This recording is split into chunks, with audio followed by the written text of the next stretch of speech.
Hey guys, welcome back to Crypto Talk with Mongo. Look at Just want to give a quick update while I'm running home to grab Somebody some come and kids look off at the this. school bus. So, Look at really, I don't see much of a reason to go too much further below the level we are now for Bitcoin. Hovering around the $57,000 mark. I'm really looking for a push to mitigate the 59,100 to potentially as high as 60,000. If and when we can take that level out, you can see we're kind of accumulating at the current time with price action. We're holding some key levels that I've pointed out in previous videos the past couple days. I'm expecting those levels to get mitigated higher up. And then we can look at moving back down to grab some more liquidity. There is liquidity below us we have not grabbed yet. But just based on current price action, I think we're going to go a little bit higher first before we go lower again. And by doing so, we're cementing that inverse head and shoulders I've talked about quite a bit. The head and shoulders breakout on that one time frame I looked at was 60,500. Another one, if you look at a different time frame, it's as high as 62,000. So if you draw, depends how you draw the broadening wedge to the upper trend line for that, or you could draw a bull flag. Breakout point is somewhere between like 65,000 and 66,000, but I'm not going that far yet. I'm looking at level by level, region by region. So we're currently in a range that we need to get above 60 before I start talking about higher levels first. So currently targeting 59,100 to start with.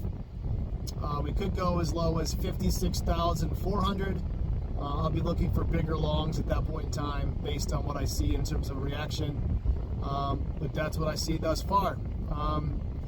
We're getting close, guys. I think October is going to be a big push higher. I think what are we at? Looking for the 16th, I think, is when the Fed is going to cut interest rates. I think that's going to be a big push in terms of a boost for the market, not the opposite.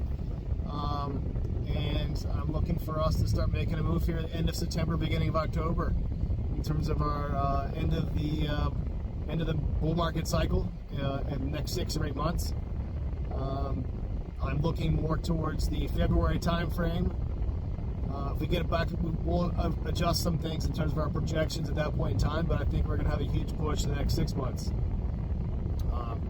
Whether we have another double top like we did in 2021, 2022 is to be seen, but we hit the all-time high early before the halving this time around, so I'm kind of relying on the 4-year halving cycle, but also I'm relying on the global M2 money supply, which I pointed out, and I made a new indicator for that as well. I will share more information as I have with that, but that looks like it's about to finish its downtrend as well on the weekly. So usually, like I said before, 4 months after the quantitative tightening has stopped, which means they've stopped raising rates, you're going to start having money flow coming back into the markets globally, not just the United States. So again, this is the global M2, not just the US version of the M2. So that is corresponded, anytime that's moved up, that corresponds to the kickoff of all markets, including Bitcoin, and it's been kind of narking out the bull market rise and the bull market ending, pretty much, in the bear market beginning. So pay close attention to that, and I'll bring more attention as time comes, and we'll kind of go from there. But it's enough rambling for one video. I'll talk to you soon, guys. Nothing to say is financial advice. Best of luck. You would find me here at a Crypto Block Wall on Twitter and the Blockar Discord. And if you need some more private assistance, check me out on Patreon. And I'll talk to you soon. Thanks.